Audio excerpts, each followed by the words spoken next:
မင်္ဂလာပါကလေးတို့ရေဒီနေ့ပြောပြမယ်ပုံပြင်လေးကတော့ဒေါသကြီးတဲ့မွေးဆိုတဲ့ပုံပြင်လေးပဲဖြစ်ပါတယ်ကဲ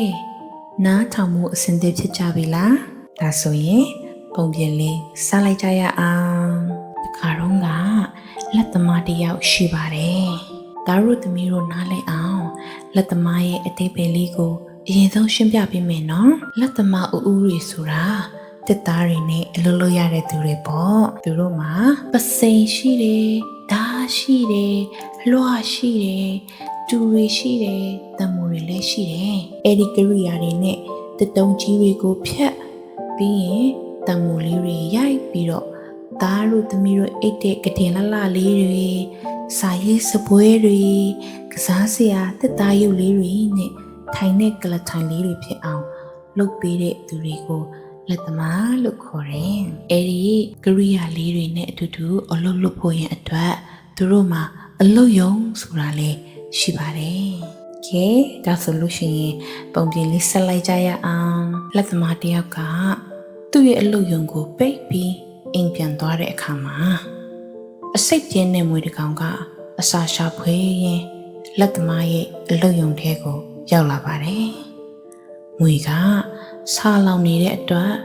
အစာတစ်ခုခုကိုရှာဖွေပါတယ်။ပစိန်တလက်ကမွေဘော်ကိုပြုတ်ကျလာတဲ့အခါ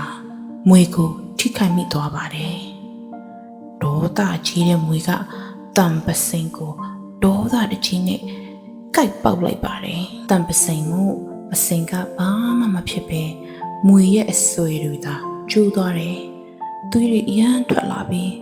ရမ်းနာကျင်သွားရပါတယ်ဒေါသတကြီးနဲ့ပြန်ပြီးတုတ်ပြန်ရင်းနဲ့မွေကအဲ့ဒီနေရာမှာပဲသွေးအိုင်ထဲမှာတည်ဆုံးသွားပါတယ်နောက်တစ်နေ့မနက်မှာတော့လက်သမားကအလုတ်ခန်းတကာဖွင့်လိုက်တဲ့အခါတံပစိန်နားမှာသွေးတွေပေပွားပြီးတည်ဆုံးနေတဲ့မွေကိုတွေ့လိုက်ရပါတော့တယ်တကယ်တော့မွေကိုဘယ်သူမှမတတ်ပေမဲ့မွေရဲ့မဆူဆန်းမစင်ချင်ပဲဒေါသတကြီးတုတ်ပြန်မှုကမွေကိုတတ်သွားတာဖြစ်ပါတယ်အဲဒါကြောင့်ဘယ်လိုအချင်းနေပဲကြုံပါစေစိတ်အေးထားပြီးအကျိုးအကြောင်းကိုလေ့လာသုံးသပ်သင့်ပါတယ်လို့ဒီပုံပြင်လေးနဲ့ဒါတို့သမီးတို့ကိုပြောပြလိုက်ပါတယ်နော်တာယာတဲ့နေ့လေးဖြစ်ပါစေ